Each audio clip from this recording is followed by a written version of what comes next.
30টা বছৰ মই তেওঁৰ লগত আছোঁ। 30টা বছৰে তেওঁ প্ৰতি মুহূৰ্তত তেওঁ শিক্ষক হিচাপে নহয়, কিন্তু প্ৰতিটো মুহূৰ্তত তেওঁ মোক এটা এটা কথা মোক শিকাই গৈছে। কিন্তু তেওঁ থাকোঁতে মোৰ শক্তিটো আৰু বহুত বেলেগ আছিল। কিন্তু এতিয়া মই জানিব বিচাৰোঁ আচলতে প্ৰকৃততে ঘটনাটো কি হৈছিল আৰু কিয় এনেকুৱা হ'ব লগা হ'ল এনে এজন ব্যক্তিৰ লগত। যেতিয়া খবৰটো পাইছিলোঁ তেতিয়া মই সিদ্ধাৰ্থকে সুধি আছিলোঁ, কাৰণ কাৰো ফোন লগা নাছিল।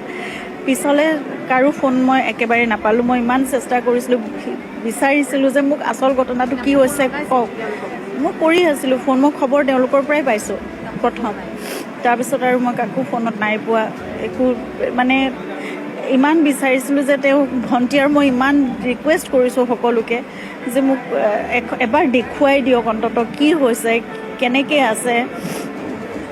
নাই, একো দেখিবলৈ নাপালোঁ, না ভিডিঅ' পালোঁ, না এটা হেৰি পালোঁ। তাৰপিছত কিন্তু ফেচবুকত বা হেৰিত এইবোৰ ভিডিঅ'বোৰ ওলায়ে আছে এটা এটাকৈ। শেষ মুহূৰ্তৰ ফটোও পাইছোঁ হস্পিটেলৰ ভিতৰত, কিন্তু সেইখন বহুত পিছত দেখিছোঁ। শ্যামকানু মহন্তই কিয় লৈ গ'ল, তাত গৈ পেলাই এজন বন্ধু বুলিয়ে অকল জুবিনৰ দৰে এজন ব্যক্তিক, এটা সত্তাক, এজন শিল্পীক কেনেদৰে ৰাখিব বিচাৰিছিলে সেইটো কথা মই একো বুজিয়ে নাপালোঁ। না কোনো মেডিকেল এছিষ্টেঞ্চ আছিল, না কোনো ছিকিউৰিটি আছিল, না তেওঁৰ প্ৰতি বিশেষ কিবা এটা মানে থকাৰ, তেওঁৰ খোৱাৰ, তেওঁৰ যত্নৰ কাৰণে কিবা এটা বিশেষ কিবা ব্যৱস্থা কৰা হৈছিল বুলিও মোৰ সন্দেহ আছে সেইবোৰ কথাত। তেওঁলোকে জুবিনৰ কোনো সেই একদম ভাগৰুৱা অৱস্থাটো তেওঁক আচলতে আঁতৰাই আনিব লাগিছিল।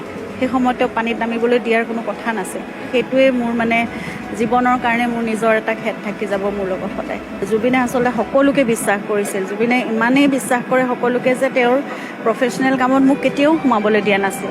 মই ইমানখিনিও নাজানো জুবিনে কিমান মানে ৰেমিউনাৰেশ্যন লৈ কিবা এটা অনুষ্ঠান কৰে বা তেওঁৰ এগ্ৰিমেণ্ট কেনেকৈ হয়, কিমান শতাংশ কি হেৰি থাকে মিউজিক লেভেলতে হওক, যি হওক অন্য কপিৰাইট, এই গোটেই কথাবোৰ মোৰ একোৱেই জ্ঞান নাই। তেওঁতো সকলো সপোন মই কৰিবলৈ চেষ্টা কৰিম, কিন্তু মোক কিমান সময় লাগিব, কেনেকৈ পাৰিম মই নাজানো। আমাৰ ইমান কঠিন সময়ত সকলোৱে আহি মোৰ কাষত থিয় দিছে।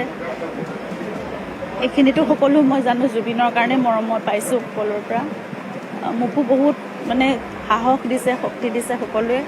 সদায় মোৰ লগত থাকক আৰু জুবিনৰ প্ৰতি আশীৰ্বাদটো মই জানো, তেওঁলোকৰ মৰম আশীৰ্বাদ সদায় থাকিব। তেওঁৰ কাৰণে প্ৰাৰ্থনা কৰিব। আৰু বহুত সপোন আছিল মানুহজনৰ। মই যিমান পাৰোঁ মই চেষ্টা কৰিম কৰি যাবলৈ।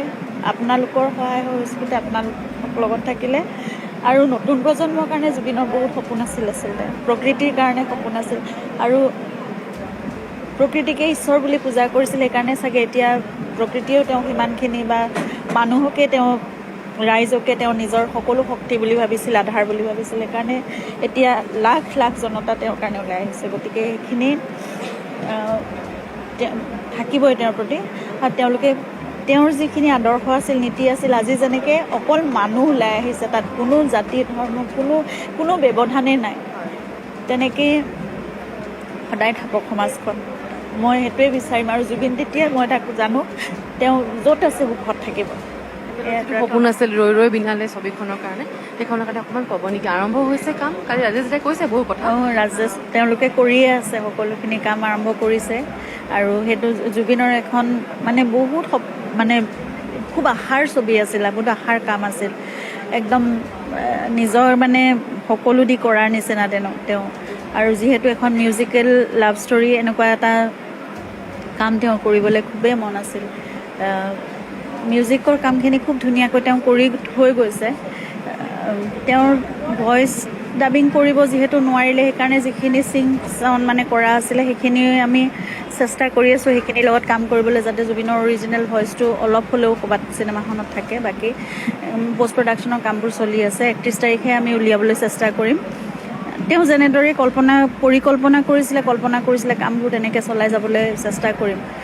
মোক খালি সকলোৰে সহায় সহযোগিতাই লাগে, আৰু সেইটোৱে মোৰ ওপৰত